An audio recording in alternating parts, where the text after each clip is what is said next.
അല്ല നമ്മുടെ കൂടെയുണ്ടല്ലോ. ലാ തഹ്സൻ ഇന്നല്ലാഹ മഅന. അല്ലാഹു നമുക്ക് ഈമാൻ നൽകുമാറാകട്ടെ.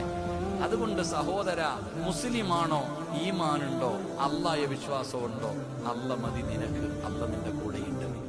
ആരൊക്കെ എന്തൊക്കെ ചെയ്താലും അല്ല നമ്മുടെ കൂടെയുണ്ടെങ്കിൽ നിനക്ക് ഇത്ര പേടി എന്താ മനുഷ്യൻ? ഞാൻ അതാ ചിന്തിക്കണേ. നമ്മൾ എന്തിനാ ഇങ്ങനെ പേടിക്കണേ? ജനിച്ചപ്പോ തന്നെ മയ്യത്ത് നിസ്കാരത്തിന് ബാങ്ക് വിളിക്കുവോ? മയ്യത്ത് നിസ്കാരത്തിന് ബാങ്ക് ഇഖാമത്തും വിളിക്കാറുണ്ടോ? ഇല്ല. നീ ജനിച്ചപ്പോ തന്നെ അത് വിളിച്ചു വെച്ചിരിക്കുകയാണ്. പള്ളിയിൽ പോയി നിസ്കരിക്കുമ്പോ 5 നേരം ബാങ്കും കൊടുക്കും, ഇഖാമത്തും കൊടുക്കും. പക്ഷെ മയ്യത്ത് നിസ്കാരത്തിന് മുമ്പ് ബാങ്കും വിളിക്കൂല, ഇഖാമത്തും കൊടുക്കൂല. അതുള്ളത് നീ ജനിച്ചപ്പോ തന്നെ. ഒരു ചെവിയിൽ ബാങ്ക്, അടുത്ത ചെവിയിൽ ഇഖാമത്ത്. കാരണം നീ മരിച്ച ഇത് വിളിക്കാൻ സമയമില്ല, കുളിപ്പിച്ചു കുഴിച്ചിട്ടോണം. ഇതാ നമ്മുടെ ജീവിതം. ഇതാണ് നമ്മുടെ ജീവിതം. ഇങ്ങനെ നേർച്ചക്കോഴികളെ പോലെ നടക്കണം. നമുക്ക് എന്താ പേടി?